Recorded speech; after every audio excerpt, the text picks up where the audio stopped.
ओम ज्ञानतिमिरन्धस्य ज्ञानाञ्जनशलाकया चक्षुरुन्मिलितं येन तस्मै श्रीगुरवे नमः। नमो विष्णुपादाय कृष्णपृष्ठाय भूतले श्रीमते भक्तिवेदान्तस्वामिन्निति नामिने। नमस्ते सरस्वते देवे गौरवाणी प्रचारिणे निर्विशेषशून्यवादी पाश्चात्यदेशतारिणे। वाञ्छाकल्पतरुभ्यश्च कृपा सिन्धुभ्येव च पतितानां पावनेभ्यो वैष्णवेभ्यो नमो नमः। जय श्री कृष्ण चैतन्य प्रभु नित्यानंद श्री अद्वैत गदाधर शिवासादि गौर भक्तवृंद। हरे कृष्णा कृष्णा कृष्णा हरे हरे, हरे Ram Ram Ram Hare Hare. So to last session we discussed about Chitraketu Maharaj. Can you just recollect some points from the previous session before you go ahead?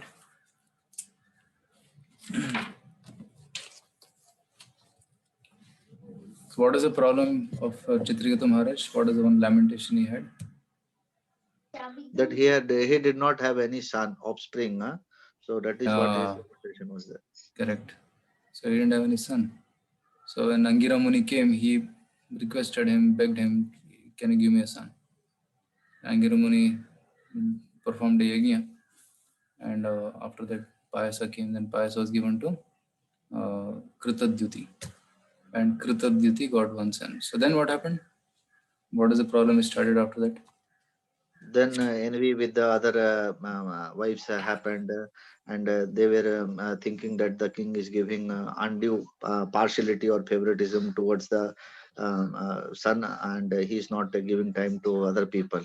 So this led to envy and anger also. And in response to that anger, or in that rage of anger, they planned to kill the child itself. So it goes to show that if you pay attention to one and neglect the other, then that may give rise to envy. So one should try to give equal attention to everybody. One should, if one is a leader, then one should not show favoritism. If you show favoritism to some and neglect others, then that may lead to envy. So that's the lesson we can learn from this. So then, Chitriyatu's son was poisoned and he died. So that's the point I think where we had left before. Prabhuji, yesterday, last night class, we discussed about the death condolences also, what to speak on the death and other Correct. things. And then you Yeah. explained why this Angira Rishi came and gave him these blessings. He wanted to liberate Chitraketu actually. So Chitraketu was always having this longing for having a son. So he wanted to lift him spiritually. So he made him have a son, and then the death of the son, and so that he can get the mercy of Krishna. Correct. So actually, for a person, as you said, no, a person has to be ready for Krishna. So a preacher, what he has to do, has to prepare the ground so that the person becomes ready for Krishna. And when he is ready, you can give him Krishna consciousness. Right? So many people in this world, we tell them come to temple, attend programs or Zoom programs, but they say we're not interested. We have many other things to do. So they give it a last priority. And if nothing is there to do, then I'll attend this program. So they don't have interest. So what a preacher should do, he has to first make some arrangements by that interest is aroused, that need is aroused, and then you should give. Just like if hunger is there, then you look for food. You want to eat. See, if there is no hunger, then you'll not eat only, isn't it? So if hunger is there, even if you give him roti, dry roti, he will eat. So similarly, if a hunger is there, spiritually hungry person is there, and immediately he will accept Krishna consciousness. But if there is no spiritual hunger, the person will not be able to take to Krishna consciousness. So one has to generate that hunger, one has to generate that interest by different ways. Maybe by telling stories or by even the situations in their life may come and one can enlighten them. This situation is because of your karma. So by creating some interest in them, then we should give them food. If person is already full, you go with a plate of nice prasad, then he will not take it. because there's no need. So similarly, preacher, if you preach to somebody, then you have to create that hunger first, the need first, and then give them. And just like before a movie is released, a trailer is given. People see the trailer, oh, wow, that's it. We'll see the whole movie. So like that.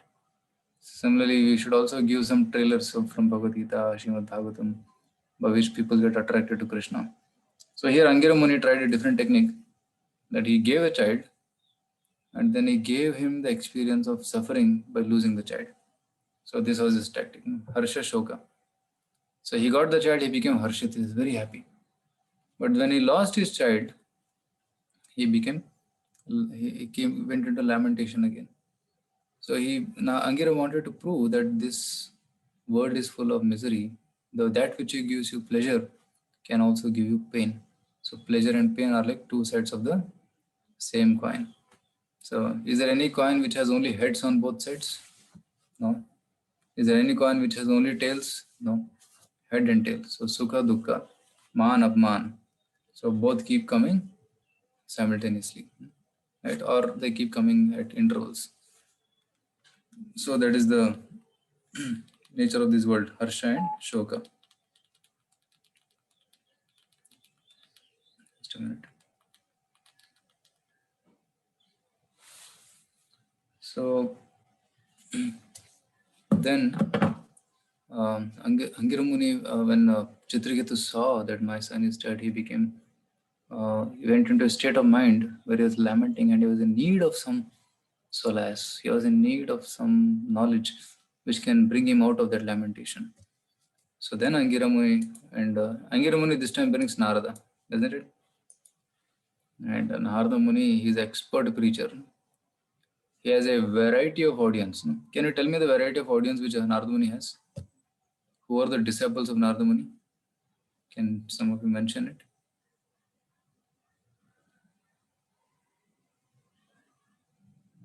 Who are the disciples of Narada Muni, to whom Narada Muni preached? Prahlad Maharaj. Prahlad, perfect. So Prahlad is one disciple, correct? Omkar wanted to say something? Prachin Bhari, who was an atheist initially, but Prahlad Maharaj gave him instruction so that he became a devotee. You're telling about Prachini Bari. Yes, Prabhuji. Prachini Bari, he was not an atheist. He was a karma kandi. Okay. Okay. He was doing a lot of yajnas. But he was not doing devotional service, but he was doing karma kandi yajnas. And his goal was, we'll do a lot of yajnas, there'll be prosperity in this world, and everybody will live happily. And I'll go to heaven. That was, so he didn't have spiritual vision. He had a material, he was utilizing the religion or yajna to get material benefits. So, but his sons Prachetas had gone to the forest and they attained perfection. And Narada Muni felt his father also should attain perfection. So he went to preach to Prachini Barishad. Yeah, correct. Yes. Who else? Any other disciples of Narada? So many are there. Valmiki Rishi. Valmiki, correct. So he became the author of Ramayana. He was a dacoit, but by the association of Narada Muni, he became a devotee. Narada Muni came and asked, hey, you're doing so much sinful activities. Do you think your family members will share your sin? Actually, he asked, why are you doing these sinful activities? And Valmiki said, for maintaining a family. Maintain a family. You are feeding them. Go and ask them whether they will share your sinful reactions. So he went home and asked, I am doing so much for you, taking risk or doing so much pap. Can you share my sins?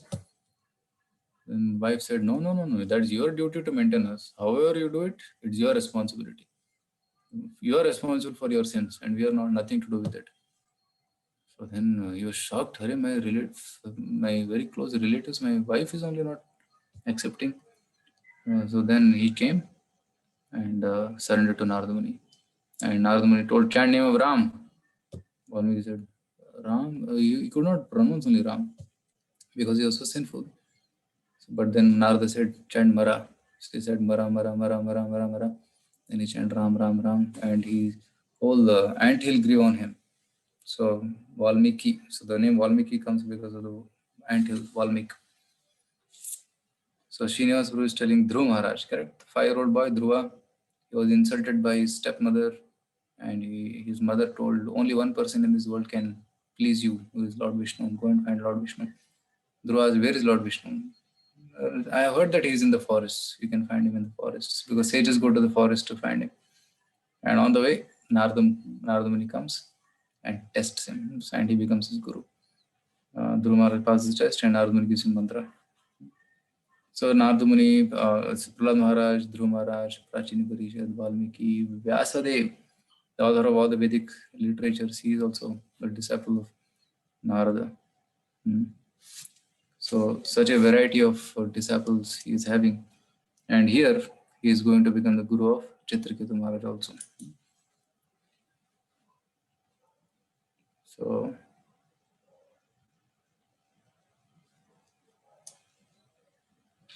we'll start reading here. So how many of you could read the article? Or is there necessity to read?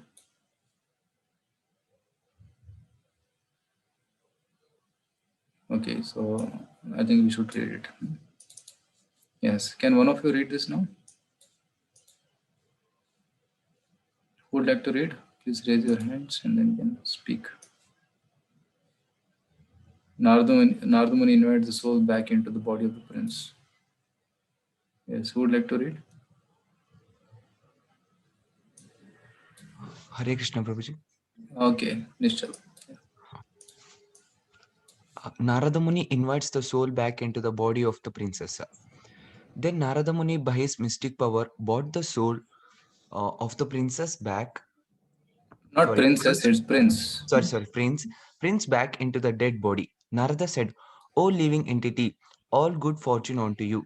Just see your father and mother. All your friends and relatives are overwhelmed with grief because of your death. Because you died, ultimately, the balance of your life still remains. Therefore, you may enjoy the remainder of the years allotted to you in this body with your friends and relatives. And later, you may accept the royal throne and all the opulences given by your father." So Narada Muni brings the child back. The soul had gone, so Narada had that power. He got the soul back into the dead body, and the dead body became alive. And now the dead body is speaking. Okay, so I'll show the photograph here. I have this Bhagavatam with me here. This is Bhagavatam, canto number 6, from where this story is taken. So Narada. So Narada is there, behind him Angira Muni is there. And the son is lying on the cradle, and Narada Muni says, "Get up." And you'll see Chitraketu Maharaj sitting here lamenting, and there are so many queens, and the head queen Kritadevi is sitting next to the child. So this is the scene which is being described here. Boy gets up and the boy starts speaking.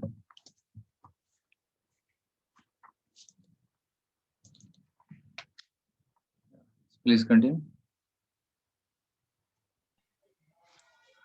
The child gives a transcendental message.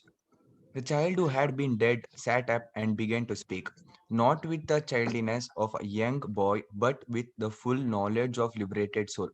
According to the results of my material activities, I, the living being, transmigrate from one body to another, sometimes going to the species of the demigods, sometimes to the species of lower animals, sometimes with incarnating among the vegetables and appearing sometimes in the human species, in which birth were these two people, my father and mother. No one is actually my father and mother. I have had millions of so-called parents. How can I accept these two people as my father and mother? So, yeah, complete the full one. Land.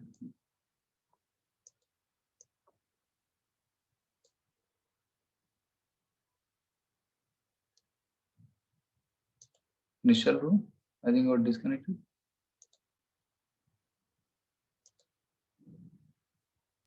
Sorry, I unmuted it. Okay. The Vedas teach that the eternal living being enters a body made of material elements. Here we find that such a living being entered a body produced by King Chitraketu and his wife. Actually, however, he was not their son, The living entity is the eternal son of Supreme Personality of a Godhead. But because he wants to enjoy this material world, God gives him a chance to enter various bodies. Yet the pure living being has no true relationship with the material body he gets from his father and mother. Therefore, the soul who had taken the body of Chitraketu's son flatly denied that the king and queen were his parents. So the child is speaking lofty philosophy here. He's telling that everything is temporary. All relationships in this world are temporary. And the soul keeps traveling from higher species to lower species to higher species. It goes on and on like this. So who is my, see, in which birth were these two people, my father and mother? So that's what he's saying. He's telling the truth here, and Chitrika was shocked by hearing this philosophy. Let's take these two questions which are asked here. Why did the boy deny the king and queen to be his parents? Who would like to answer? Because he's a Because Yeah. Okay, who was speaking? I think you can raise your hand, then it becomes easy. We can have the interference. Okay. Anuradha Mataji. Prabhuji, cause he was the eternal soul and he left the body, and after that Narad Muni has brought that soul into the body, and in that state that soul was complete, was blissful and was in the complete knowledge state, and that's why he was saying that they are not my parents, in which birth they were my parents, Yeah, because that correct. soul was fully knowledgeable, and he knows the knowledge. That's why he was denying that that lord, that Chitraketu and the family members are not his parents. So the child, by the grace of Narada, he got the entire knowledge that all these relationships are temporary. I have had many father and mothers in the past. So they're all temporary mothers and fathers. But my only father, real father, is Krishna. Real father is Krishna. Like we also, in every life, how many lives we have spent, we don't know. Previous life, the life before that, the life before that. Maybe we don't know, we don't remember, but we have spent. So in every life, we had got Prati Janme Janme Mata Pita Pai. In every life, we got Mata and Pita, but we don't get Krishna every life. Guru Nahi Pai. In every life, we don't get Krishna or Guru. So the moment we get Guru and Krishna in our life, we should accept it wholeheartedly and surrender to them and serve them. So there's a lesson we can learn from this. So, so we should accept. In computer language, there is something called a global and local variable. So there's some global variables which are applicable everywhere. The local. So similarly, there's local mother and father which Krishna gives us to take care of us, and there's global mother and father who are Radha, Krishna, Lakshmi, Narayan. So they're global mother and father who take care of all the mothers and fathers in this world. So that's a lesson we learn from this. So now the next question. Okay, so let's see who can answer. A little tough question. Give at least two quotes from Bhagavad Gita where Lord Krishna declares that he is the ultimate father of every living being. Okay, in case you find this question difficult, here is a clue. Chapter 9 and chapter 14. Two places in Bhagavad Gita, Krishna says, I am Pita of everybody. Okay, those who have done Gita course may remember something. Yes, at least part of the verse.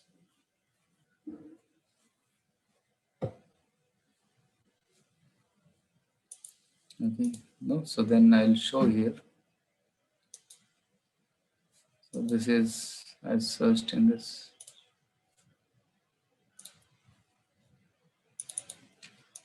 This 14th chapter. Maybe you can note down 14.4. Krishna is telling, I am the father of all living entities.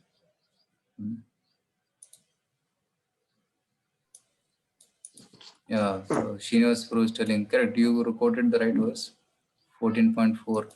सर्वयोनिषु कौन्तेय मूर्तयः सम्भवन्ति याः तासां ब्रह्ममहद्योनिरहं बीजप्रदः सर्वयोनिषु कौन्तेय मूर्तयः सम्भवन्ति याः. So Murtis means all the forms of these living entities are coming from me only. Tasam Brahma Mahadhyonir Aham Bija Pradap. So I give the Bija. Just like father gives the Bija into mother and then the child is born. We put the Bija into the soil, mother earth, and then a plant is born. Similarly, Lord gives the seed of all the Jivas and Jivas get the body. So that is the one verse. Okay, 9.17 there is telling. Let's see what is that verse. पिताहमस्य जगतो माता धाता पितामह वेद्यं पवित्रम ओंकारम ऋक्सामयजुरेव च. That's the verse. Correct. पिता अहम अस्य जगतो माता धाता पितामह. Not only I am the father, but I am also mother. I am the maintainer, dhata. Pitamaha, I am the great father. And I am also the Omkara, Pavitra Omkara, and Rig, Sama, Yajur Vedas in the Shastra. So this is the thing which Lord is telling here. So these are the different two places where Krishna is telling that I am the seed-giving father of everything. Okay.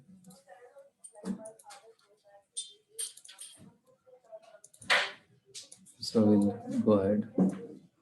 So 9.17 and 14.4. So these are the two verses.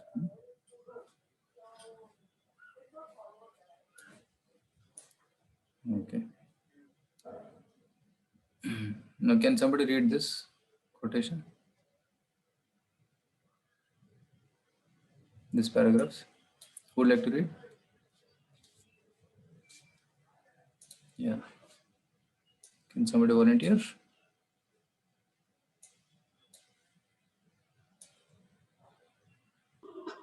Okay, Dheeraj. Yeah. Okay, Dheeraj is raising the hand. Yes, Prabhuji, I'll go ahead. Okay. In the material world, we come together as a family, stay together temporarily, and get separated, never to meet again. The soul continued. In this material world, which is like a swiftly flowing river, all people become friends, relatives, and enemies in due course of time. They also act neutrally and in many other relationships. But despite these various transactions, no one is permanently related. Millions of living entities come to this world, and all of them are given a certain type of body. A few living entities, say 5 or 6, are put in a group called a family, and they stay together for a period of time. Then they are separated by death, never to meet again. It is like meeting somebody in a train journey from one place to another. During the journey, you make friends with him, but once the destination comes, you go your way and he goes his way. This is the case with families too. But once a living entity is put in a particular family, he becomes attached to others as father, mother, brothers, sisters, etc. because of falsely identifying himself with the body. This attachment makes the living entity undergo a cycle of repeated birth and death. Roji, can you scroll? Yeah. So now the question is there. Okay. Now you have to explain how our life is like a journey. There are many examples given here. You have to quote the examples what are given there. How is our life like a journey? Okay. And again, Anuradha is raising hand, but we'd like to give chance to others. Okay, Nishchal. Prabhuji, they explained that it's like a train journey. You meet some Okay. destination. So I will go for my journey and he go for his way. So we separated. We go Okay. on our own pathway. Yeah, just like for example, you take a ticket from Bangalore to Pune. So some people get down in between in Raichur, some people get down in Solapur, some people get down in Pune. Right? So not that everybody goes through entire journey together, no. So as per their ticket reservation, they'll get on. Similarly, family is also like a reservation. Means based on karma, some few people, 5, 6 people are brought together, no? Husband and wife, and then some children are brought together, and they stay for some journey. It's not that everybody completes the journey together, no. Father gets down first, or sometimes mother gets down, sometimes the children get down. So one by one, everybody gets down. It's beyond our control because the ticket is not booked by us. The ticket is already determined by the vidhi, by our destiny, depending upon our karma in the past. Okay, so different people get on at different time, but they are sitting in the same coach or in the same that compartment. So that's the only thing. So that's why the life is like a journey. So even Jesus Christ says, don't try to make a home on the bridge. Because bridge is meant to cross over, not to stay. Similarly, this human life is like a bridge which carries one from this place to that place. So that's why one should not make a permanent residence here in this material world. One has to continue the journey. And what is the destination for this journey? Ultimate destination? Back to Golok God. Vrindavan. Yeah, Golok Vrindavan. So until you have to reach there, and if you reach there, you'll not come back. But if you go to any other place, you'll again come back. It's like a train going round trip, like a ferry wheel. You know, in circus they will have these wheels. It goes up and then come down and then goes up. So samsara is like that. Janma mrityu. It keeps going round and round. So gata agata kama kama labante. Bhagavad Gita 9th chapter says. So people go to Swarga or up to Satyaloka again, take birth in Bhuloka and then keep going round and round like this. What is the next benefit? Nothing. Gata agata. He's just stuck up in this material world. So one should not get stuck up in this material world, but one should endeavor to get out of this material world to the spiritual world. Right? So there are many verses in Bhagavatam which tell about this. So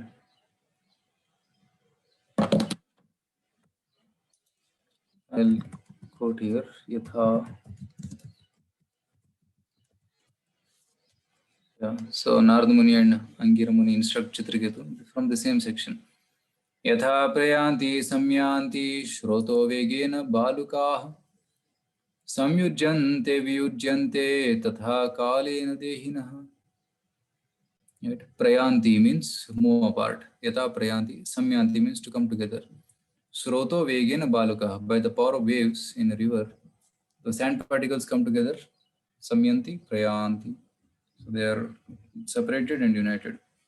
Samyujyante, vyujyante, tatha. Similarly, samyujyante, come together. Vyujyante, get separated. Tatha kalena, over a period of time, they get separated. Dehina means living entities. So that's what Prabhupada says here. Yeah. So Prabhupada says this. We are not this body, we are spiritual beings trapped in the body. Our real interest lies in understanding the simple fact. Then we can make further progress.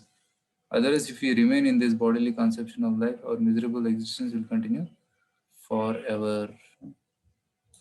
Politicians, political adjustments, social welfare work, medical assistance, and all the other programs we have manufactured for peace and happiness will never endure.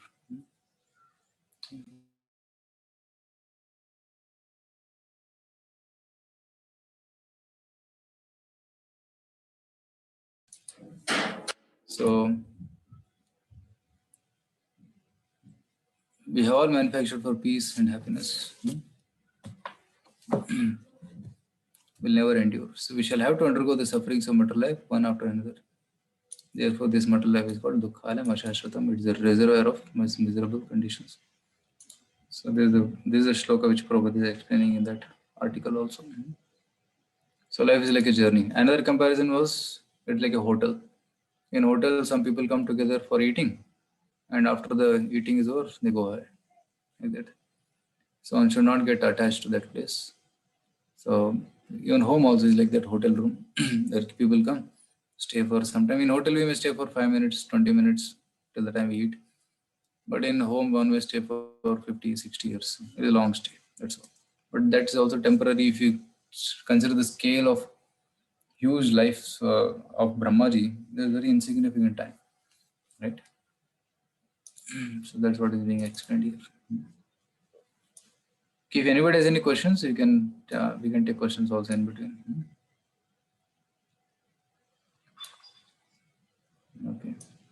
Now, can somebody else read this section? Krishna is the real father.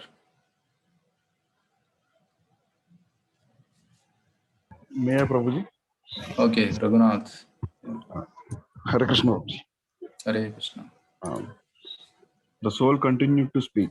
Just as gold and other commodities are continually transferred from one place to another through buying and selling, so the living entity, as a result of his karma, wanders throughout the universe, being injected into various bodies in different species of life through the semen of one father after another.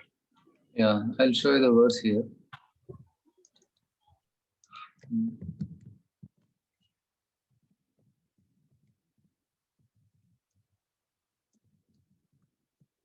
This is our 6:16:6. यथा वस्तूनि पण्यानि हेमादीनि ततस्ततः पर्यटन्ति नरेष्येवं जीवो योनिषु कर्तृषु. So vastuni panyani hemadini, like hema means gold and other commodities, vastuni, they keep traveling from one person's hand to another person's hand. Paryatanti narishyam jivo yonishu kartrusam. Similarly, the soul also keeps traveling among different bodies. Okay? So just as gold and other commodities are continually transferred from one place to another in due course of purchase and sale, so the living entity, as a result of his fruity activities, wanders throughout the entire universe, being injected into various bodies in different species of life by one kind of father into another after another. It's a very interesting shloka this is. Like if you have 5 rupee coin, okay, so you go to some shop and you say, I want chocolate. You take chocolate and give 5 rupees coin. So if from your hand it went to him, and the shopkeeper, he travels by auto somewhere, so he gives a change for 5 rupees to that auto wala. And auto wala takes it and gives it to maybe another customer who comes to the change.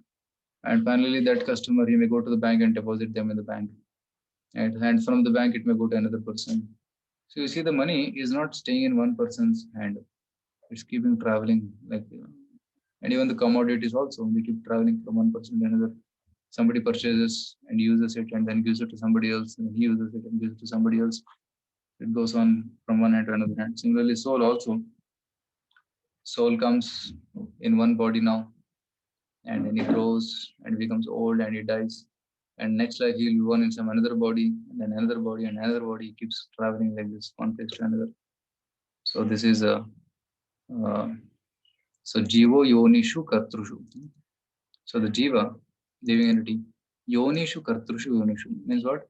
The species of doers. He keeps traveling like that. Different mothers and fathers, he keep traveling.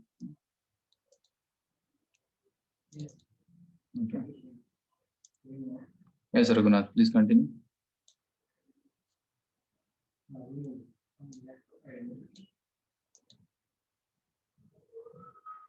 We're not able to hear your voice. Okay. Can I read, Prabhuji? Yes, yes. Yeah, okay. The Bhagavad Gita explains that it is not by any father or mother that the living entity is given birth. The living entity's true identity is completely separate from the so-called father and mother. By the law of nature, the soul is forced to enter the semen of a father and is injected into the womb of a mother. He cannot directly control the kind of father he will get. This is automatically determined by his activities in previous life.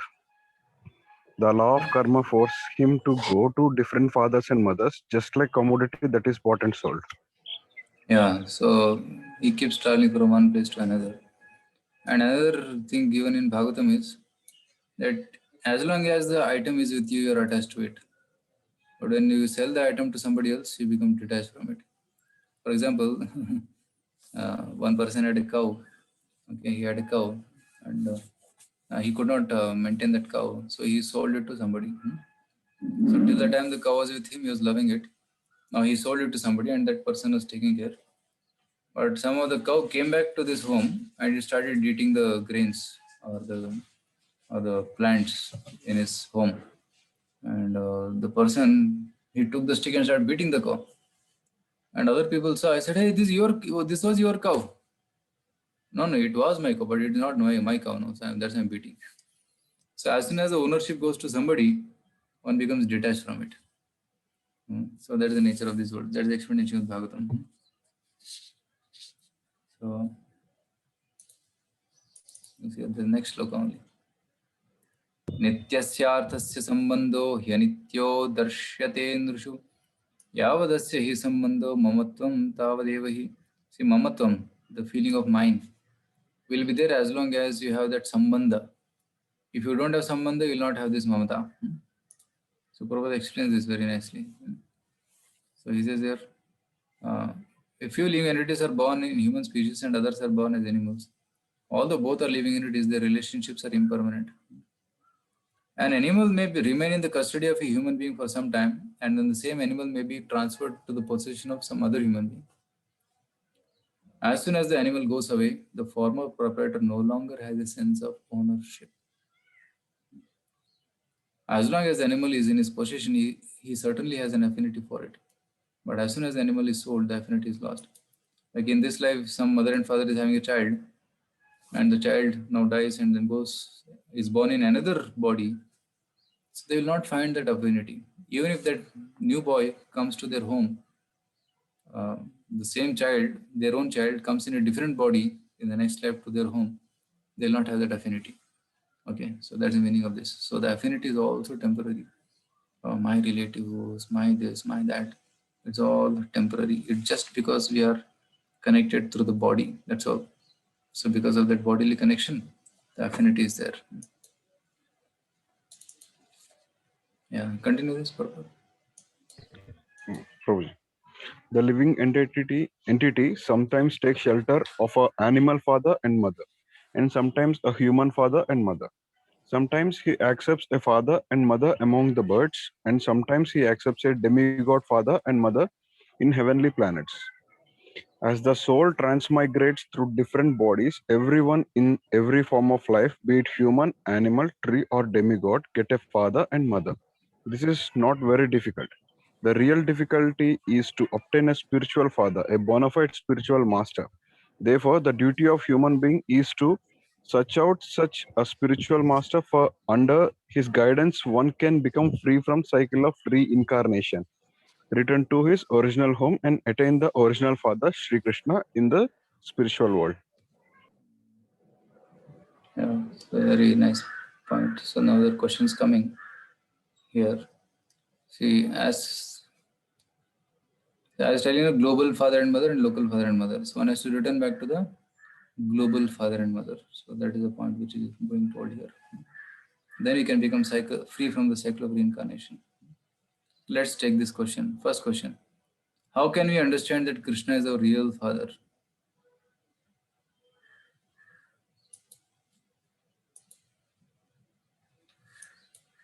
And can you give some logical answers? How Krishna is our real father? He loves us equally, Prabhuji, as we have discussed earlier. That if one has born to one parent in one life and another parent to another life, the affection might change, but in Krishna's aspect, it might not. It won't change. It will not change. In fact, Krishna comes with us in every life as Paramatma. Yes, Prabhuji. So parents will not be able to come with us every lifetime, but Lord comes as Paramatma and guides us in every life. Correct. Yeah. Any other thoughts by others?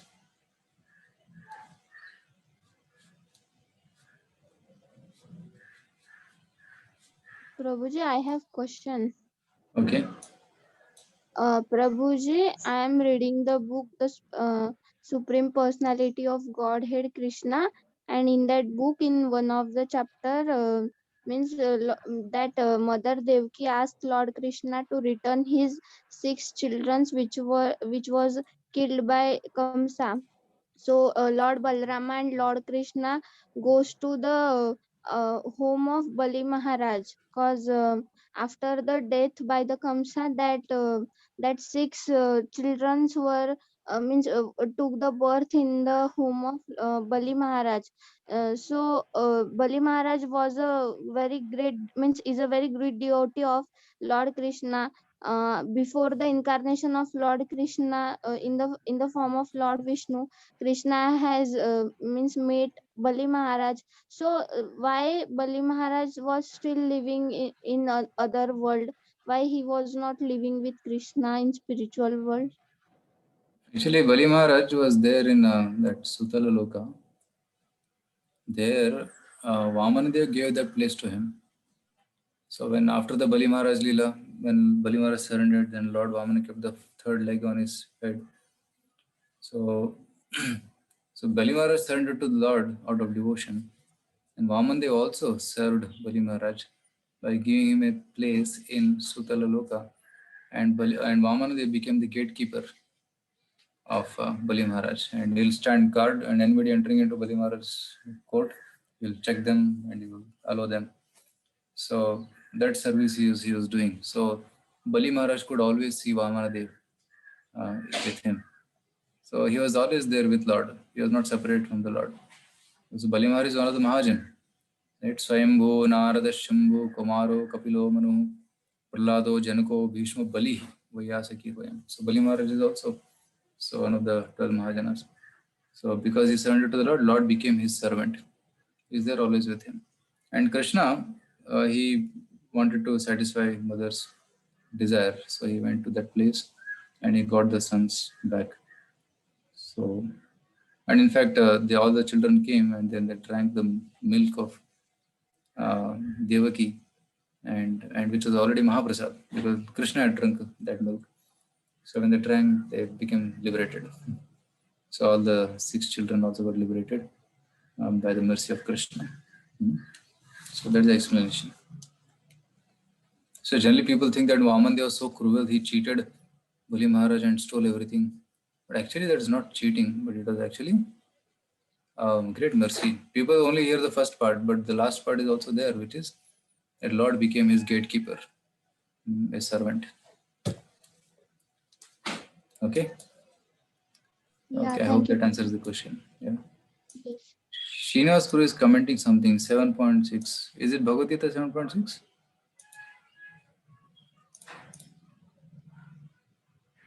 Okay, what is that verse? एतद् योनीनि भूतानि सर्वाणि इत्युपधारय अहं कृत्स्नस्य जगतः प्रभवः प्रलयस्तथा. All created beings have their source in two natures, spiritual and material. Of all that is material and all that is spiritual in this world, know for certain that I am both origin and dissolution. Okay, you are telling that how Krishna is the Supreme Father. For that you are telling this verse. Okay, this verse shows that Krishna is the source of everything. But Krishna is the father and mother. How can we explain logically? See, in 15th chapter, Krishna says some things. The Krishna, he is maintaining us. We left Krishna and came to this material world, but Krishna is giving so many things for our maintenance. That he is giving us the sun and the moon. Yadaditya gadam tejo jagad bhasete kilam yachandramas yachagno tattejo vidhimamakam. Right, 15.13, 14, 12, 13, 14, 15. There he is telling these verses. So he is the sun. We came to this material world, but Krishna is sending light here. Other this world is dark. Chandra is giving the moonlight also, and is giving fire by which we can cook. So all this is Krishna. So this shows that Lord is like a loving father who is giving everything for us. See, unintelligent person cannot understand how things are taking place, but one can begin to be established in knowledge by understanding what the Lord explains here. Right? So everything the Lord is providing for us. See, without His mercy, there cannot be sun. Without His mercy, there cannot be moon. Without His mercy, there cannot be fire. Without His help, without help of sun, moon, and fire, no one can live. So Lord is giving us sustenance. Okay. Gama Vishya Bhutani Dharayami Hamojasa. We need a place to stay. So Lord is entering into earth and making it stay in position. Pushnami Chaushadhi Sarva. We need vegetables to eat. So He is giving all vegetables, the taste in the vegetables. Soma Bhutva Rasatmakaha. So the moon is giving that. Then is the next one. Aham Vaishvana Robhuta. We need digestive fire to digest the food. So Lord is only that. Vaishwanara. Lord is called as Vaishwanara in the stomach. Praninam Dehamashrita Pranapana Samayukta Pachamannam Chaturvidam. So Lord digests the 4 kinds of food which are in our stomach. Okay, so he's residing as Vaishwanara in the stomach. So these are some of the reasons how we can say that Lord is a Pita, he is the real father. He is maintaining us. Our father and mother, they are maintaining us on behalf of Krishna. And if somebody is father and mother, we should think we are maintaining our children because Krishna has given us this child. So on behalf of Krishna, we are taking care. So that should be the consciousness, not that my child. No, it's Krishna's child under my care. Okay, so that should be the consciousness. Okay, next question. Which father is the most difficult to achieve? Yeah. Supreme Father. No, there's another question.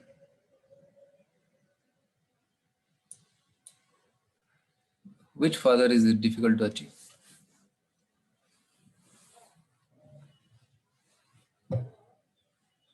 Spiritual father.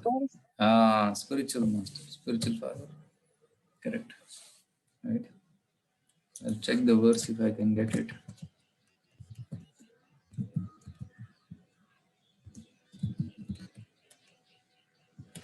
Okay, let me see.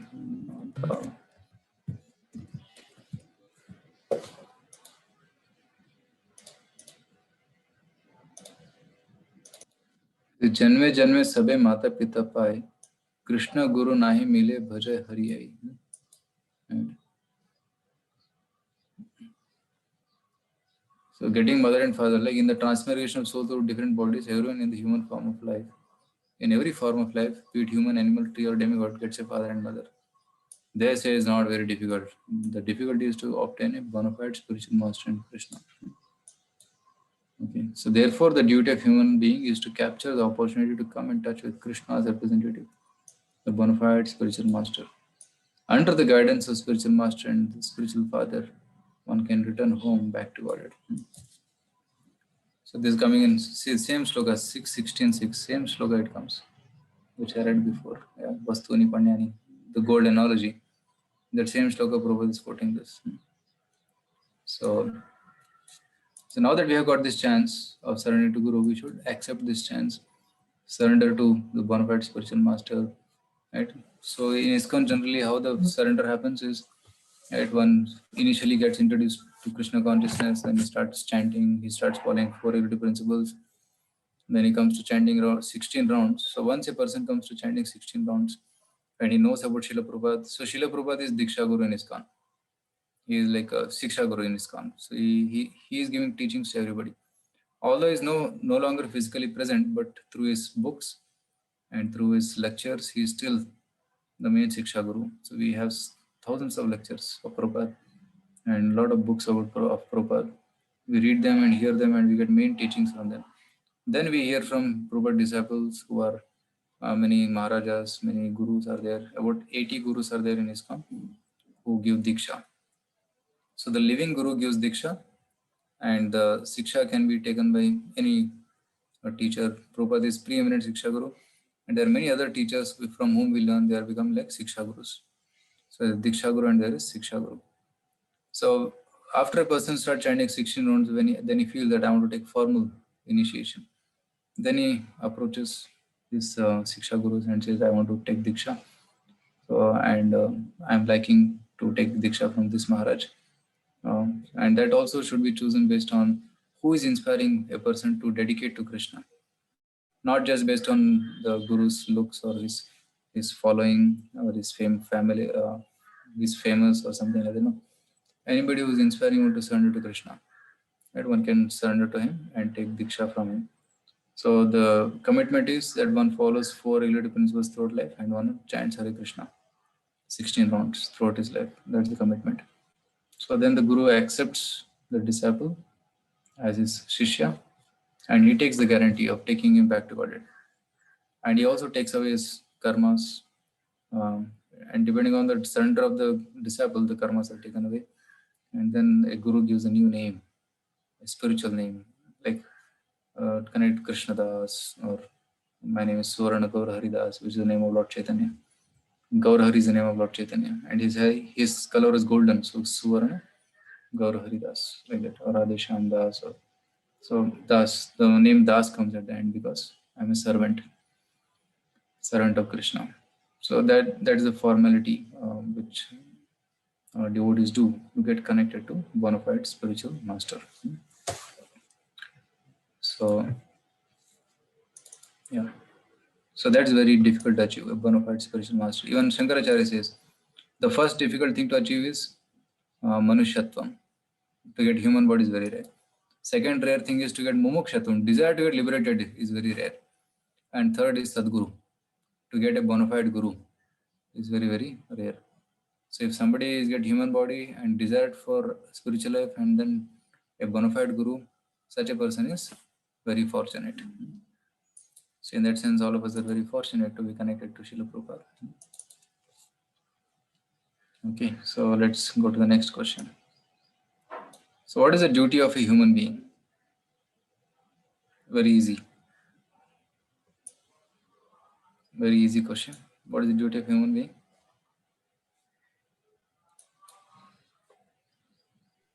Inquire about ourselves, who we are, and what is our goal in life, where we need to reach out, and why we have come over here. Wonderful. Vaishali Mother is giving good answer. Basically, she is telling Athato Brahma Jigyasa. One should inquire about what is the goal of life and where I have come from, where I should go. So this should be the inquiry. So one should search for truth. So that searching for truth and attaining the truth, that's the goal of human life. So thank you so much. So the last part of this. Yeah, so somebody would like to read this? Yeah, who would like to read? Yes. Okay, Vaishali Mataris. Yeah. The living being is eternal. The pure soul continued as has no relation with so-called fathers and mothers. So falsely accepts himself as their son and acts affectionately. After he dies, however, the relationship is finished. Under these circumstances, one should not be falsely involved with jubilation and lamentation. The living entity is eternal and imperishable. He has no beginning and no end, nor does he take birth or die. The living being is equal in quality to the Supreme Lord, but both are spiritual personalities. But because the living entity is so small, he is prone to be illusioned by the material energy, and thus he creates bodies for himself according to his different desires and activities. Yeah, The see Vedas. here, because the soul is eternal, one should not lament. Okay. There's a verse in Bhagavad Gita which says this: never lament for the living or dead.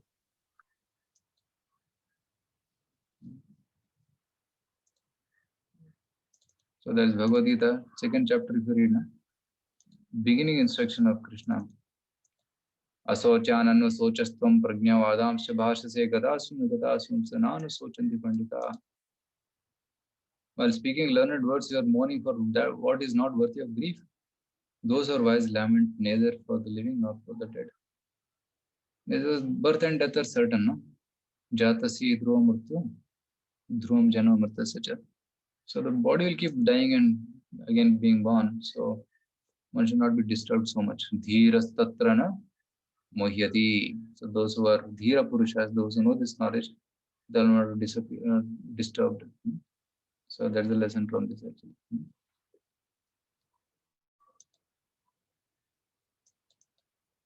Yeah.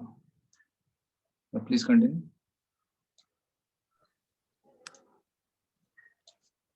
Here. The Vedas tell us that the soul is responsible for his lives in the material world, where he is trapped in the cycle of reincarnation, getting one material body after another. If he likes, he can remain suffering in a prison house of material existence, or he can return to his original home in the spiritual world. Although God arranges through the material energy to give the living beings the bodies they desire. The Lord's true desire is that the conditioned soul get off the miserable Ferris wheel of material life and return home back to Godhead. Suddenly, the body became silent as the pure soul left the body or the child, and the body fell lifeless to the floor. Chitraketu and the other relatives were astonished. They cut the shackles of their false attachment and gave up their lamentation. Then they performed the funeral ceremony, cremating the body, because King Chitraketu and his queen had become fully cognizant of spiritual knowledge, including the science of reincarnation. They easily gave up the material attachment that leads to pain, fear, grief, and illusion. Hare Krishna. Hare Krishna. So let's see the questions. What causes the creation of bodies, one life after another for a living entity? Desire. Okay, one thing is desire. So desires cause a change. Based upon what you desire, you get the next life. Yam yam vapi smaran bhavam tejati ante kalevaram tam tam evaiti kaunteya sada tad bhava bhavitaha. Whatever desires we have, so that will create a new body. Even now, based on the kind of desires we are cultivating, our subtle body is changing. Our gross may, like some people are there, their gross body may be like human being, but if they are doing animalistic activities, for example, so like butcher, a butcher, he's always seeing the goat or a pig and is butchering them.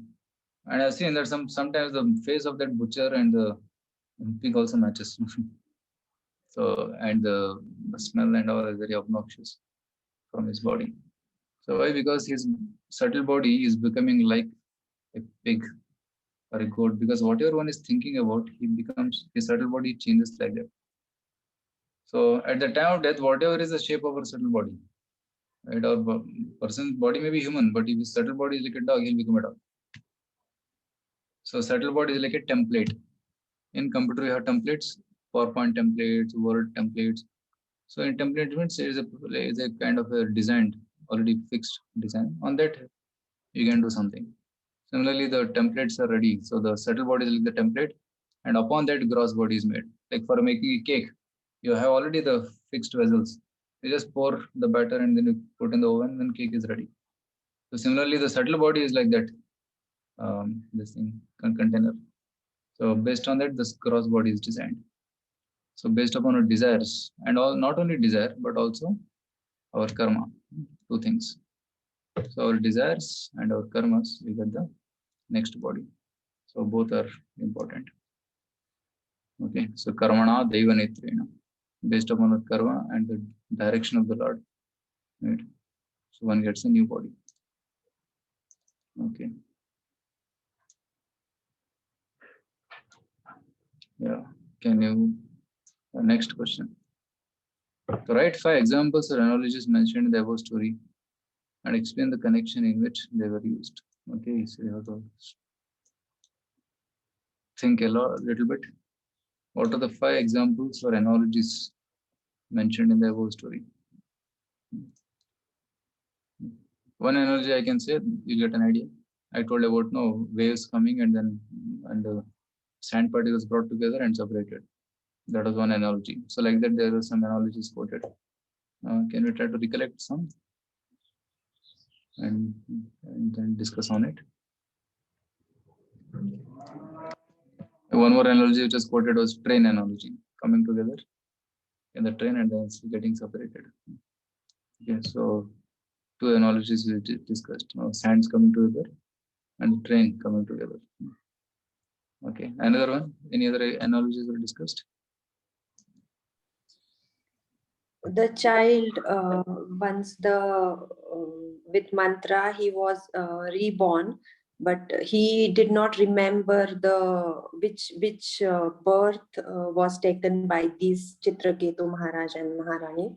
So that was the analogy where the soul itself doesn't remember which time he took the birth from these father and mother. So coming together and leaving the body was explained over here. Okay. For fraction, for some time he was with them and he left, so he didn't remember anything. But Maharaj and Maharani got attached to that soul, considering his own child. But Okay. after giving that child one more chance, he never remembered anything. He asked. Okay, so you're telling this part of the story where the child was asking who is my father and mother. So actually analogy means what? There is one analogy and you compare it with the tattva. That's one. So there will be comparison. Analogy means there's upama, comparison or similarities. Right? Just like sun and the sun rays. That is an analogy. Sun is compared to Krishna and sun rays are compared to Jiva. Right? So like fire and the flames of fire, the sparks of fire. So fire is like Krishna and the sparks are like Jivatma. So that's called analogy. So in the train journey, the soul is compared to the passenger and the train is compared to the life journey. So like that there will be comparison given. So here the one another analogy given was the attachment goes away. So when the like an animal, when it goes from your custody to some other custody by selling, then your attachment goes away. Similarly, the attachment for relatives goes away when they're born in some other body. That's the analogy. We have to compare this with that. So that's called comparison or analogies, and we can learn lessons from it. Of course, we cannot create analogies. We have to take analogies which are already given by acharyas. Because analogy means there should be many points of similarity. If there are maximum points of similarity, then that can be considered as a bona fide analogy. Okay. A car and body, car and driver. The analogy to explain soul and the body. Soul is the driver of the body. Like that. So any other analogies are there here?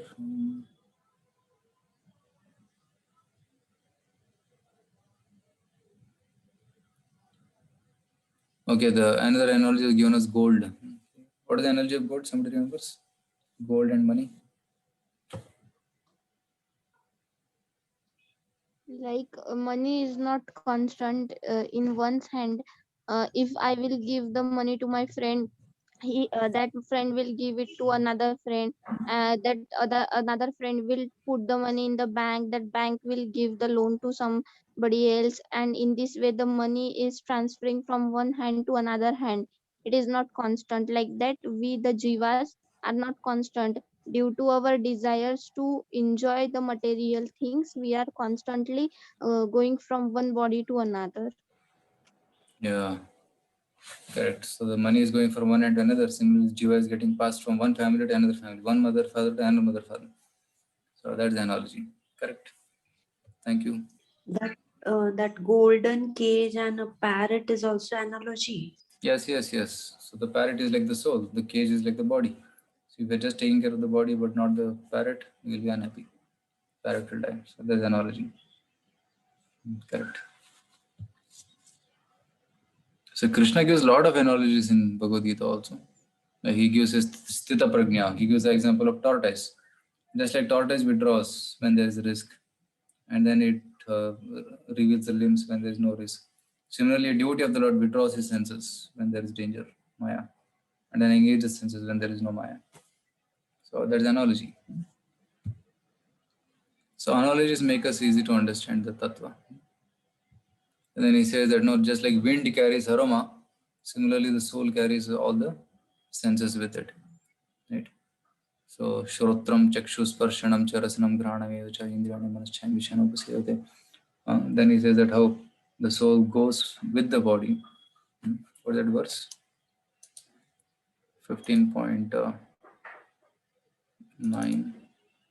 शरीरं यद्यवाप्नोति अच्छापुत्रः ईश्वरः गृहीत्वेतानि सम्याति वायोर्गन्धानि वाशयात्. Just like Vayu carries Gandha, similarly the soul carries all the subtle senses to the next. So Krishna gives a lot of analogies in Bhagavad Gita and Bhagavatam. We can take that and learn from it. Right. Another analogy is like iron and fire. No? When you keep iron rod in fire, it becomes fiery. Similarly, the soul, when it comes in touch with Krishna, then it also acquires the qualities of Krishna. Right. So a devotee, when a person comes in touch with Krishna, then he also becomes like Krishna. In the sense, he gets the qualities of Krishna. Okay. So wonderful. So you can keep thinking of these analogies, and you'll be able to see Krishna in your life. Okay. So this ends the story of Chitraketu. So after this, what happens? That's also important to know.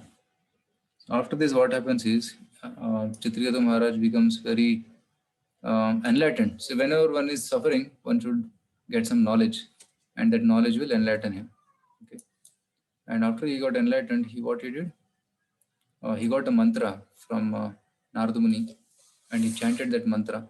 And within 1 month, okay, within 1 month, he got darshan of Lord Sankarshana.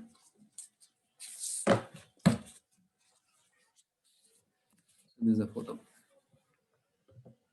So Chitraketu Maharaj, in presence of Lord Sankarshana, who is an expansion of Lord Krishna. So he takes his darshan, and you will see Chatushka Maharaj are there around him. So Chitraketu Maharaj becomes so happy, and then Lord instructs him, and Lord makes him the king of Gandharva Loka, Vidyadhara Loka. And he goes to Vidyadhara Loka, becomes the king of Vidyadhara Loka, and he was doing a lot of kirtan in Vidyadhara Loka. And yeah, once what happened, he was flying in the sky,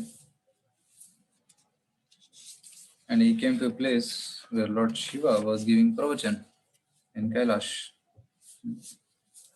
So he come to this place where Lord Shiva and Parvati are sitting, and many sages are sitting around.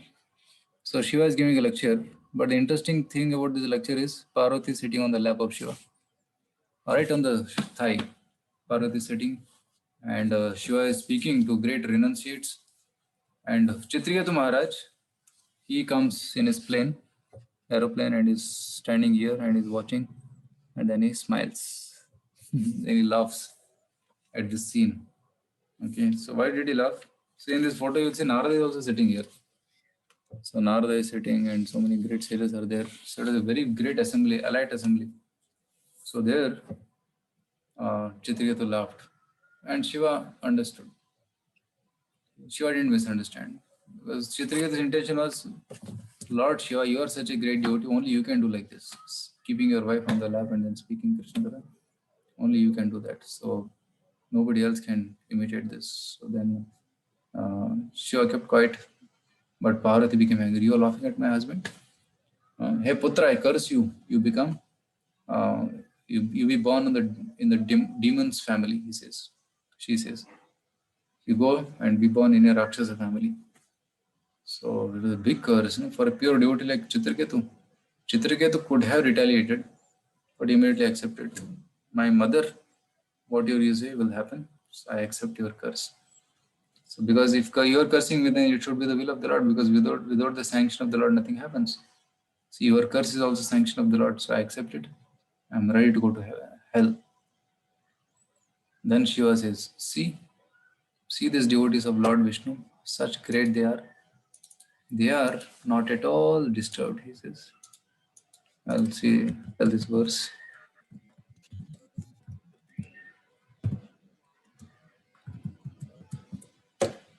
So 6:17-28. Narayana para sarve na kutaschana bibhyati swargapavarga narkeshu apitulya artha darshinah. Devotees solely engaged in the devotional service of the Supreme Personality of Godhead Narayana never fear any condition of life. For them, the heavenly planets, liberation, and the hellish planets are all the same. For such devotees are interested only in the service of the Lord. See, the devotees of the Lord are not afraid. If you send them to hell, they'll go to hell. If you send them to heaven, they'll go to heaven, but they'll preach. And today morning we were speaking about preaching in the morning class. So Lord Chaitanya wanted to preach. So wherever they are, they will spread Krishna Katha, they will discuss Krishna Katha. So there's no need of fearing Naraka. So these are the glories of the Lord, devotees, he says. Muktanam Siddhanam Narayana Parayana Sudurlabha Prashantapma Koti Shapi Mahamuni. So the devotees of the Lord are so rare. They are so surrendered to the Lord. So they are ready to be born in demon family also. So this Chitriketa Maharaj becomes born as Vritrasura. That is a long story. I am not getting into that. It's a long, winding story. Very thrilling story. He was born as a son of Tvashta from a yajna. So Chitriketa Maharaj, he becomes Vritrasura. He was called Vritra because he became so huge, covering the skies. So he became Vritrasura and he was born from the yajna of Tvashta to kill Indra. So there's a different story, long story. We'll discuss this sometime later. It has connection to Indra. Indra offending Brihaspati because of his pride, and then because of that, Indra lost all his power. Then he was born. He had to run away because the demons attacked, and then he does offense after offense. He kills. You know that the Dichi Muni story that all comes here. So Yeah. So how Vritrasura again goes back to Of Godhead? bones, some shastra, bones. Yeah, Vajra. Shastra made out of bones. Yeah. Yes. That's called Vajra. So that we'll discuss sometime later. That is a long story in itself. Beautiful. Although Vritrasura was in the body of a demon, he was a great devotee. He was God conscious. So just like Jadabharata, although he was acting like dumb man outside, but inside he was a devotee of the Lord. Similarly, Vritrasura, although looking like a demon, but was a great devotee by consciousness. So it doesn't matter how a devotee looks. We should see his consciousness. Okay, so consciousness is what matters. So now we will take some questions. Omkar is asking a question. Hare Krishna, Pujit, sometimes we have many dreams like bucket list. So what should we do about these? As now it's understood that they are not helping in Krishna consciousness, but still there is desire in mind about to achieve them. See, there are three kinds of desires. There is a let me open the document.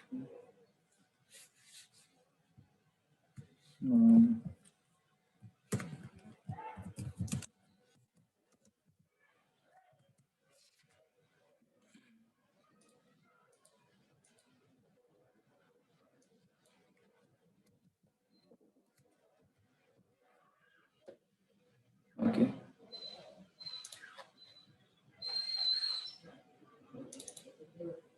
Let me check it out.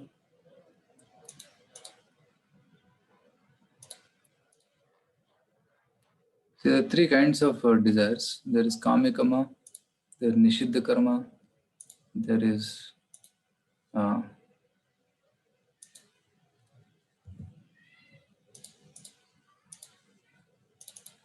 white zone, gray zone, and black zone.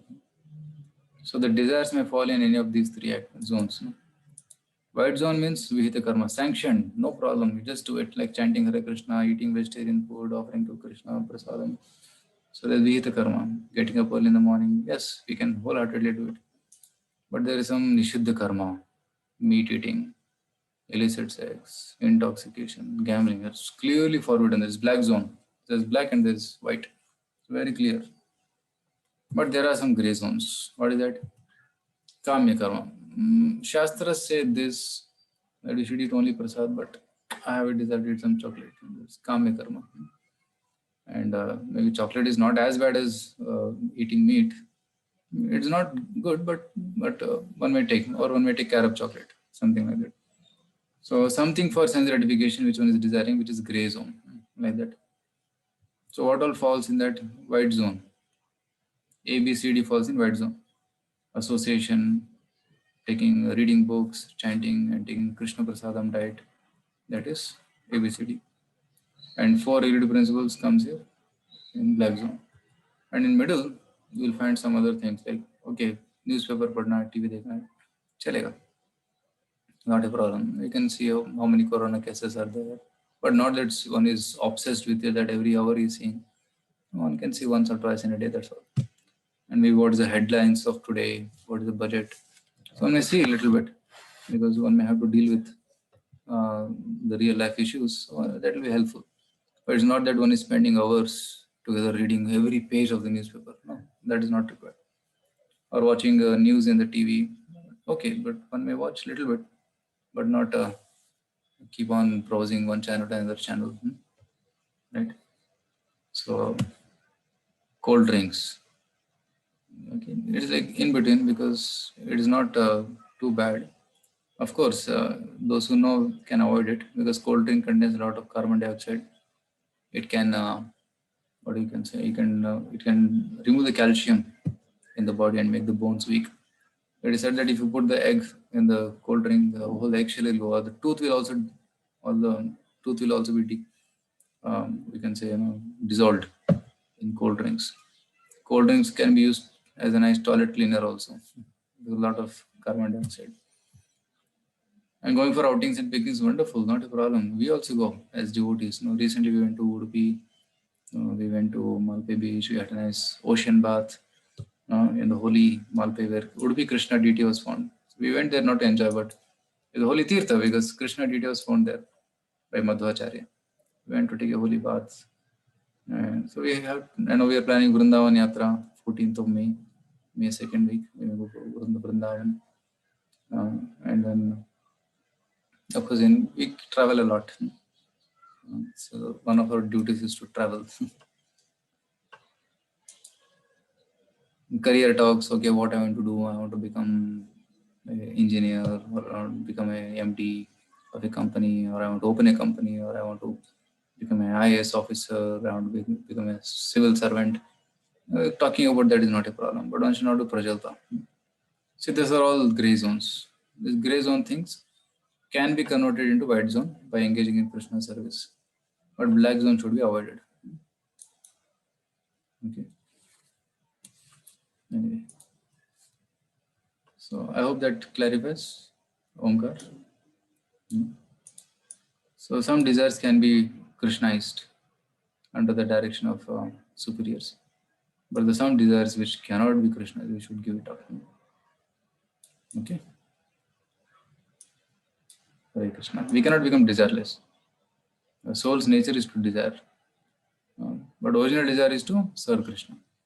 But if there is some other desire, we should see whether it is in Kamya Karma or Nishiddha Karma. If it is Nishiddha, we should endeavor to give it up. Take some help of devotees and give it up. And if it is in Kamya Karma, one can dovetail it in Krishna service. Okay. Any other question? Somebody has? Okay, somebody is asking Goloka chart. Okay, let me take where it is. Goloka chart.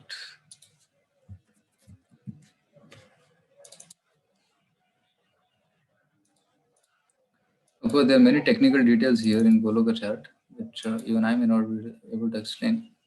But overall, I'll explain. These are coming from the quotations of Brahma Samhita and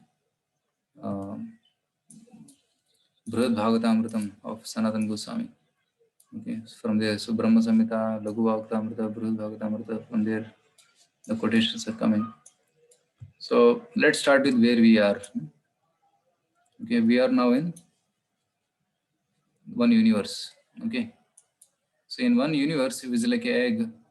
The 50% of it is filled with water, and on that water is Garbhodaksha Vishnu resting.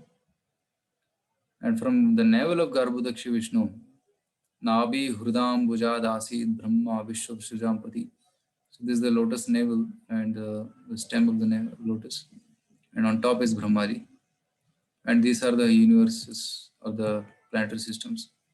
Patala, Rasatala, Mahatala, Talatala, Sutala, Vitala, Atala, Bhu, Earth, Bhuvar, Swar Loka, Mahar Loka, Jana Loka, Tapo Loka, Satya Loka. So these are planetary systems, and Dhruloka is here. So we are staying in Bhuloka. And in Bhuloka is also vast. There are many Sapta Sagaras and many Varshas. We are especially staying in Bharatavarsha. So Bharatavarsha is one tract of land out of the 9 Varshas of Bharatavarsha. So and after Bharatavarsha, there are many other Dvipas. Jambudvipa, in Jambudvipa, there is Bharatavarsha. And many other Dvipas separated by oceans. So we are in a very tiny portion of Bhuloka. And this whole, and top is Brahmaloka, is called Satyaloka. Now this whole universe is covered by 8 layers actually. 8 layers of earth, water, fire, air, ether, Falsiva, Mahatattva. Okay, I think 7 layers. Yeah. So each one is 10 times the other. Earth, water layer is 10 times the earth, fire is 10 times water, air is 10 times fire, like this 10 times. It's very huge. Actually, this photo you see, it is made for understanding, but it is not to the scale. Okay. If you make it to the scale, the whole inner portion of this universe becomes like a mustard seed, and all layers will become like a football. So if you compare the universe to a football, the actual universe inside is like a mustard seed. Only that much is the universe, because the layers are very thick, and nobody can escape. That's why this is called Durga. Why is it called Durga? Because nobody can escape these coverings and go above. And outside this universal coverings, there is a river, a water which is called Viraja. It's also called as Karana Sagara. So when Vamana, he raised his toe and pierced the universe, that water came and washed the feet, and that becomes Ganga. So this Viraja river touches the Lord's feet and comes inside the Brahmanda, which is called as Ganga. Okay, and this is one universe, and there are Ananta Koti Brahmandas, crores and crores of universes coming from Karanadaksha Vishnu. So here is Karanadaksha Vishnu, from whose body coming millions of universes. And then one universe is, dissection is done here of one universe, vertical dissection. You can see like this. Okay. And each Brahmanda is like a golden egg. So that's why Brahmaji is also called as Hiranyagarbha, one is staying in the golden Brahmanda. And you will see here, these clouds are given here. The cloud is compared to the material world. Okay, so the material world is like a cloud in the sky. In one portion of the spiritual world, there is a cloud, which is a material world. Okay, so this is the cloud portion. And in that cloud portion is Karanadaksha Vishnu, who creates Brahmandas. And in Brahmanda comes Garbhodaksha Vishnu. And Garbhodaksha Vishnu expands as Kshirodaksha Vishnu, who is here. So he is the Paramatma. Okay. Kshirodaksha Vishnu, who is also lying on Kshira Sagara, the milk ocean. So Kshira Sagara is near Dhruloka. That's what is explained. And now here, Mahavishnu, he impregnates Maya Devi, Durga, through his glance. And that glance is called Shambhu. So Lord Mahavishnu takes the form of Shambhu and impregnates Durga Devi. And that glance is Kala Shakti. And that glance contains all the living entities and all the karmas of the living entities. So by that glance, Maya Devi starts action. And above this, so this is called as Devi Dhama. This entire material world is called Devi Dhama. Above that is Mahesha Dhama. Lord Shiva's abode. Devi Mahesha Haridama. Above Mahesha Dhama is Haridama. So Mahesh Dhama is here, Sadashiva Loka. Above, a part of it is called Sadashiva Loka, and below that is Mahakala Dhama. So a portion of Vishnu called Sadashiva, who is non-different than Vishnu, stays in this part of the Sadashiva Loka, and below there is Rudra, who stays in the bottom portion, who takes care of the material world and who is the husband of Parvati, Durga Devi.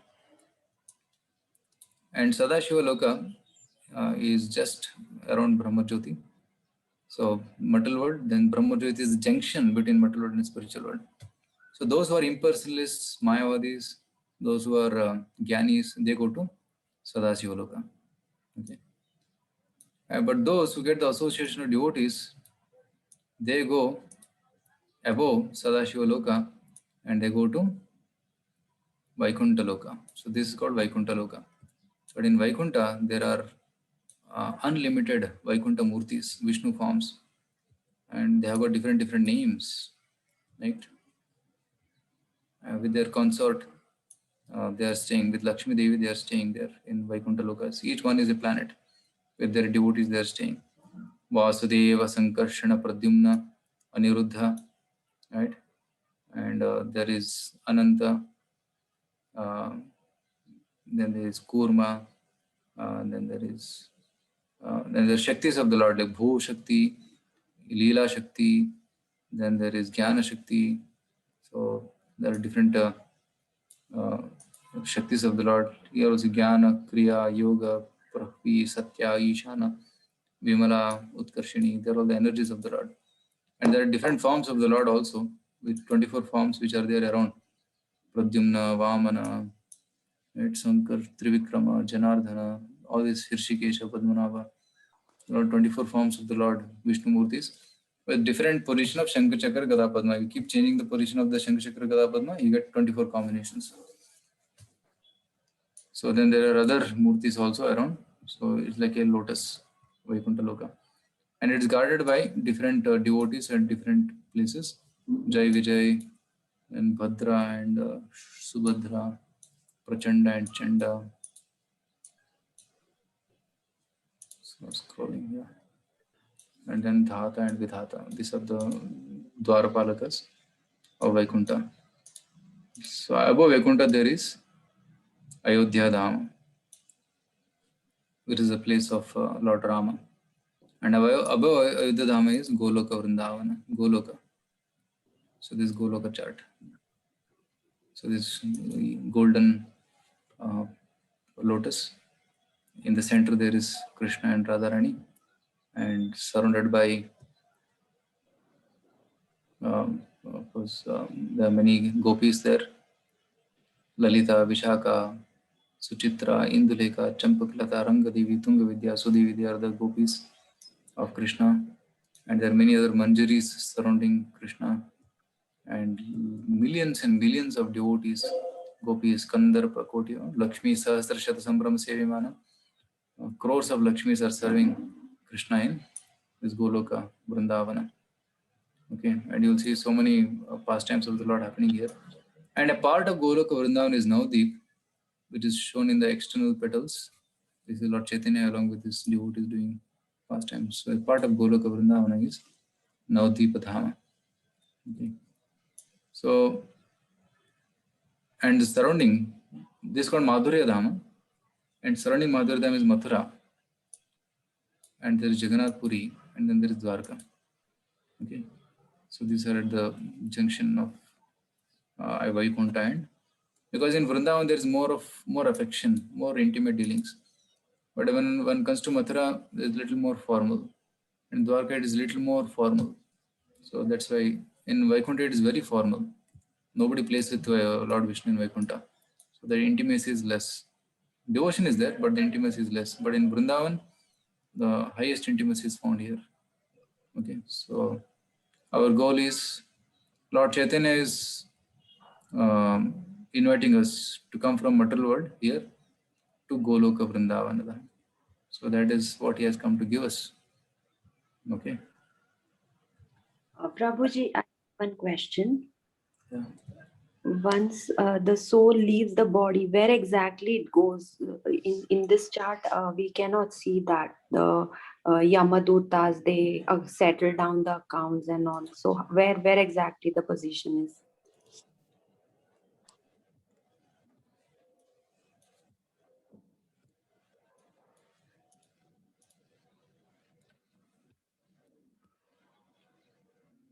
So you see this part of the universe, this is more detailed. So the 14 branch systems are, see 7 are this, like a disc. Patal is below. And Garbhodaksha Vishnu is resting here. So there is, above the Garbhodaka, there is a tortoise. Above tortoise there is Ananta. On Ananta there is Garbhodaksha Vishnu. And on top of Ananta, the planets are resting. All the lokas are resting. Okay. And it's like a plate. And the topmost part is like a Bhuloka. So this Bhuloka plate, the yellow one and the gray one which you see. Okay. And above that there are different planets which are rotating, which are pulled by Dhruvaloka. Dhruvaloka is like the apex, and all the planets are connected to that, and they're going around. And you'll see different planets at different heights here. Rahu, Ketu, Sun, Moon, Venus, Mercury, Mars, Jupiter, Saturn, like that. Okay. And Saptaj, and above that is Maharloka, Janaloka, Tapaloka, Satyaloka. So when we are in Bhuloka here, in this center portion, yellow color portion, and of course yellow color, see, you go down here. So this is a vertical section of that disk. From top, when you see, it looks like this. Okay. It looks like a lotus inside. So the whole top section of the universe looks like this. So there are different oceans. Middle portion which you see here, this is called Jambudvipa. This part is called Jambudvipa. And where there is a Sumeru mountain, there is inverted conical mountain. And on top of that, there is demigods residence staying. Offices are there. And Gangaji comes from top and flows in the 4 directions on top of Meru mountain. It's Golden Mountain. And southernmost part is Bharatvarsha. You will see here, this is Bharatvarsha. This is where we are located. And then there is saltwater ocean, then Lakshadweepa, then there's sugarcane juice ocean, then liquor ocean, and liquid ghee ocean, milk ocean, yogurt ocean, and tasty water ocean. And there are Plakshadweepa, Jambudvipa, Plakshadweepa, Sharmaridweepa, Kushadweepa, Kraunchadweepa, Shakadweepa, Pushkaradweepa, all this Loka mountain, Aloka Varsha. So this is the vertical section of the universe. Okay. So here we are, and depending upon what activities we do, either we can go up to Swargaloka, ascend up, or if you do sinful activities, one may get animal body in the Bhuloka only, or one may go to Narkaloka, Yamasloka, which is below here. It's not very clear here because of zooming. But next to Anantashashi, you'll find some red dots, the bottommost part of the universe. They are Patala Lokas. There are about 28, if I'm not wrong, 28 hellish planets in the bottommost part of the universe. And that's where Yamaraj stays, and his kingdom is called Samyamani. That's what he stays. And there he gives judgments. And those who do pious activities, they go up. So they go up and they come down. They go up and come down like that. But our goal is to go out of the universe to Goloka Vrindavan. Okay. So in 5th canto of Bhagavatam, all these things are very detailedly explained. 5th canto. Okay. Okay, Prabhuji. That's, Okay. they were saying, no, that the soul travels some yojans or something like that. Yeah, yes. So here you see on top of this, so this yellow color disc, the top disc. So all these different rings are there, yellow, green, black, white, red. They're all different lokas. So the distance from top Bhuloka to Patala is about 80,000 yojanas or 100,000 yojanas. So a very long distance. So he's dragged from top to the bottommost place where Yamaraj stays. Okay. And there is given the judgment. And this journey takes about 1 year for him to travel. That's why for 1 year they keep doing every month some tarpan so that he gets that energy to travel. Prabhuji, another question, like there are some Yamadutas, depend on your karma, Yamadutas will come or Vishnudutas will come. So if the Vishnudutas come, they take you towards Svargalok. There also the things like that only. There also little clarification here. So when one is sinful, then Yamadutas come to take him. Okay. And they take him to the hellish planets. But if somebody is pious, पुण्य किया है, तो देवता लोग आके उनको स्वर्ग लेके जाते हैं. अगर कोई शुद्ध भक्त बन गया है, if he has become a pure devotee, then Vishnu Dutas come and take him to Vaikuntha. Okay, Vishnu Dutas will not come for anybody and everybody. Only those who are pure devotees, for them Vishnu Dutas come. But if somebody is pious, then Devatas will take him to heavenly planets. Yeah, my question was, Yamadutas will come, that is there, and one year this has been done. So one of the saints, Tukaram Maharaj, he was taken by Vishnu Dutas to his with his body. He was taken. So means there was nothing over here. So do we have to do all these rituals behind him, since he went to the his own destination, so there is nothing to be done behind, so why Nothing to be done. Nothing to be Yeah. done. If somebody is a pure devotee, he has gone back to audit, you don't have to do anything for him. So why those days, like it is said, no, their punya tithi or something like that. So we don't do any, you can say, for pure devotees, we celebrate that day. Right? It is not that they are in need of something to be offered. No, we celebrate for our purification. Like Bhakti Siddhanta Saraswati's day or Srila Prabhupada's day. We celebrate it for our benefit, not for their benefit. But for ordinary people's Punyatithi, we do it for their benefit. Okay. Pure devotees, they don't need any Shubha Karyas to be done. We don't do Shubha Karyas for them. We do only celebration for our purification, and we glorify them. Oh, okay. Thank you so much. Thank you, Prabhuji. Yeah. Omkar is asking, is there any relation of wearing Tulsi Mala and Vishnu Duta or demigod during death? Generally, it is said that those who wear Tulsi Mala, Yamadutas will not come to touch them. So Yamadutas will stay far away. So that's why Tulsi Mala wearing is recommended. But for wearing also, one should follow certain things. One should follow 4 regulative principles and chant Hare Krishna. Then one can wear Tulsi Mala. Okay, otherwise one way it may become an offense because you are using Tulsi and doing sinful activities. So one should do that. One should follow pure principles and then wear Tulsi Mala. That's beneficial. In fact, I wear, many devotees wear. If you are confident that you'll follow 4 regulative principles and chant Hare Krishna, you can wear it. Prabhuji, in Maharashtra, Tulsi Mala is worn by the Varkari who goes to Pandharpur Yatra, but many of them, they are eating garlic and onion. There's a lack of education because they are doing it as a custom. But if one can be taught, Is it that whoever wears Tulsi Mala shouldn't eat garlic and onion as well? yeah, yes. Tukaram Maharaj, originally Tukaram Maharaj started that, he was not eating onion garlic. So people should follow him. But maybe because of lack of education or something, it may be like that. But still, those people are devoted. They're doing some sort of devotional service. But if they can, those who come to ISKCON, those Varkaris who are coming to ISKCON, they're giving up. They don't eat onion garlic. They are becoming pure. Thank you, Prabhuji. Okay, so thank you very much for your wonderful questions and wonderful participation in this session. So maybe next time when we join, we'll discuss the story of Vritrasura, a great devotee in a demon's body. Okay. Hare Krishna. So we'll end here. Thank you so much. Hare Krishna. Srila Prabhupada ki jai. Hare Krishna, Prabhuji. Hare Krishna.